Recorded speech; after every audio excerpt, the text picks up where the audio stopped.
Present మనమైతే Nellore highway మీద అయితే ఉన్నాము. హైవే మీద ఒక ప్రమాదం అయితే చోటు చేసుకోవడం జరిగిందనమాట.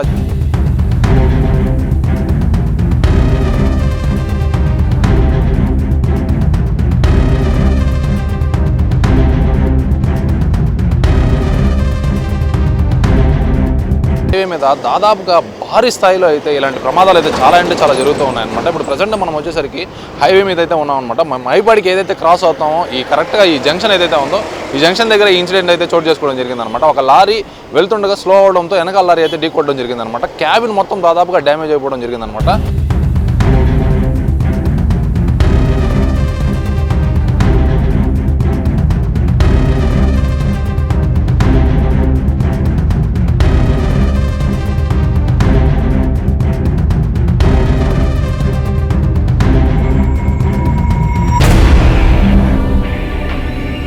సో ఈ ఇన్సిడెంట్ ఏదైతే జరిగిందో దీని కారణంగా హైవే మొత్తం కూడా ట్రాఫిక్ అయితే జామ్ అయిపోవడం జరిగింది. దీనికి సంబంధించి ఏవైతే క్రెయిన్స్ ఉంటాయో దీన్ని అన్ని తీసుకొచ్చి కూడా ఈ లారీని మొత్తం కూడా క్లియర్ చేయడం జరుగుతుంది అనమాట.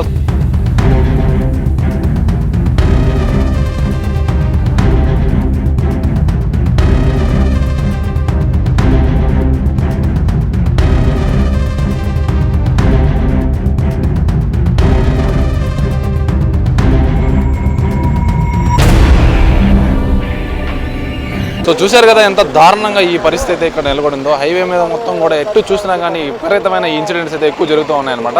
సో ఖచ్చితంగా హైవే మీదకి వచ్చేటప్పుడు ఖచ్చితంగా జాగ్రత్త అయితే వహించండి. ఎందుకంటే మనం ఎంత జాగ్రత్త వహించినా కానీ ఎదుట వాహనాలు ఎలా వస్తాయో మనం ఊహించలేం కాబట్టి ఖచ్చితంగా జాగ్రత్త అయితే వహించండి. అలాగే అంతేకాకుండా వాహనాల్లో ప్రయాణించేటప్పుడు లిమిట్ స్పీడ్లో అయితే ఖచ్చితంగా ప్రయాణించండి. ఎందుకంటే ఓవర్ స్పీడ్ వల్ల కూడా ఇలాంటి ప్రమాదమైన యాక్సిడెంట్స్ అయితే జరుగుతూ ఉంటాయన్నమాట. ఇలాంటి ప్రమాదమైన ఇన్సిడెంట్స్ అయితే చోటు చేసుకుంటూ ఉంటాయన్నమాట. వాహనాల్లో ప్రయాణించేటప్పుడు మరీ ముఖ్యంగా స్పీడ్ని అయితే ఖచ్చితంగా కంట్రోల్లో ఉంచుకోండి. దేవుడి దయ వల్ల ఇక్కడైతే మనకి ప్రాణ నష్టం ఏది జరగలేదు, కానీ డ్యామేజ్ అయితే చాలా విపరీతంగా జరిగిందనమాట.